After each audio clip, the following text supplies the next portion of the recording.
Welcome back to In Ohio Country today, and we're here at the 63rd Annual Farm Science Review here at the Molly Caron Ag Center in London, Ohio. And with me is Tadd Nicholson, the CEO of the Ohio Corn and Wheat Growers. Before we get really started, just give us a little bit about yourself, a little bit about your background, Tadd. Well, not new. Been doing this 21 years now, so I've been working for Ohio grain farmers for a long, long time. Must be a labor of love because it's been a fantastic career. I've just always grown up in Ohio agriculture, been in Ohio ag my entire life.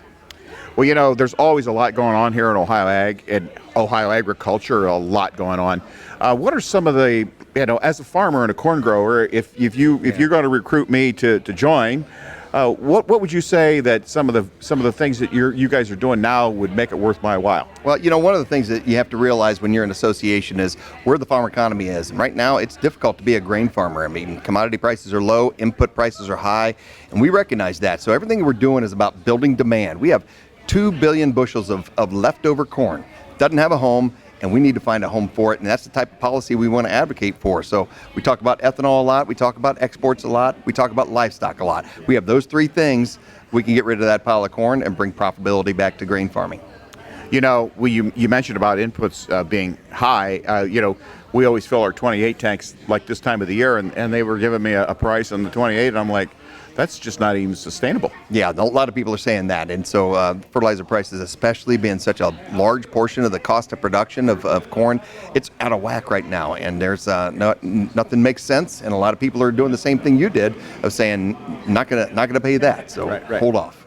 Yeah, so Vivek Ramaswamy was here, and he made mention about something I think is so valuable and so important. I mean, he talked about a lot of things, but I think for Ohio and Ohio corn and wheat growers is the H2 Ohio program. You want to talk a little bit about that and how the corn and wheat growers are advocates of that program? Yeah, well, certainly are. And so you mentioned Vivek Ramaswamy. He was in here, and Ohio Corn and Wheat took an early move and endorsed him for governor. And so just in talking to somebody like Vivek about who's going to have our back. So in agriculture, if it's bad, how are you going to get out of the hole? You need to have a governor that's really going to not just let you have his ear, but advocate for you. And so we believe that Vivek is that person. You mentioned H2 Ohio. That's one of the things that we were really concerned about. This was a DeWine legacy program, and it was a lot of concern in agriculture. Is it going to last into the next administration? Vivek assures us that it has a high priority. He even wants to make it better. And so that's the type of person we want to work with. You mentioned ethanol, and there are ethanol plants close to us, where we live in Northwest Ohio, and they're all over. And you mentioned that as one of the things, how is the corn and wheat growers advocating for ethanol usage? Well, we have short, medium, and long-term goals for ethanol. And so, again, doing this 20 years, and 20 years ago when I came onto corn, I had people saying, well, you better come up with that next thing about ethanol because you kind of already done that, so you better think of the next thing. And here we are 21 years later, and we still believe ethanol is our biggest opportunity to increase demand. And we could do it with things like E15 year-round. We're sitting here in front of a sign here that shows a blue handle that's unleaded 88. If this is so simple, if we could just fix one thing in the Clean Air Act to allow us to sell E15 year-round, it makes zero scientific or logical sense why we can't, and it doesn't cost the federal government a dime to allow it. If we could get that fixed, we know retailers will come in here like Sheetz has, Casey's has. You see a lot of retailers in Ohio. If we just get rid of that one barrier, we believe there will be other retailers come in and offer a lower cost unleaded 88 to Ohio citizens. I think that's a good thing for everybody, for the citizens of Biogas, but also for the corn farmers, because if we can have everybody buying unleaded 88, they're going to use 50% more corn. That 2 billion bushel pile of corn, that would help it shrink.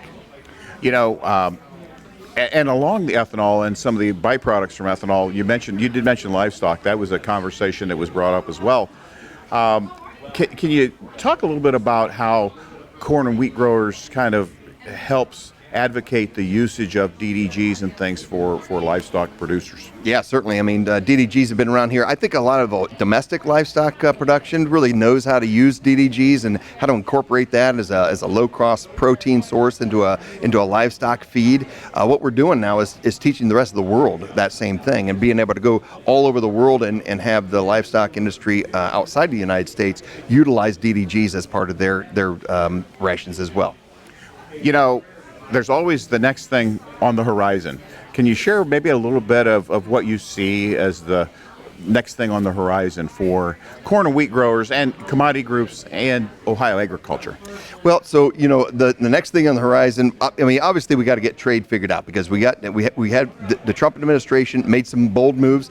He told us he was going to make those bold moves. He did what he said he was going to do. So nobody should be surprised by this. We need to have the rest of the world kind of come to the table, get this figured out, so we can level out trade again, because that's such an important part of Ohio agriculture. With corn, DDGs, ethanol, the biggest opportunity for us right now is ethanol exports. Here's an idea.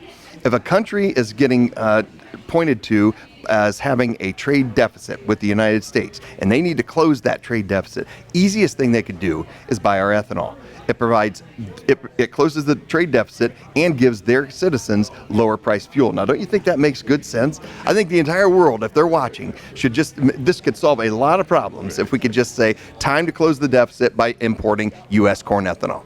Tadd, if somebody wanted to find out more information about the corn and wheat growers, where can they go? Well, I would invite them to our website, ohiocornandwheat.org. Thanks for being with us today. Thanks a lot for having me.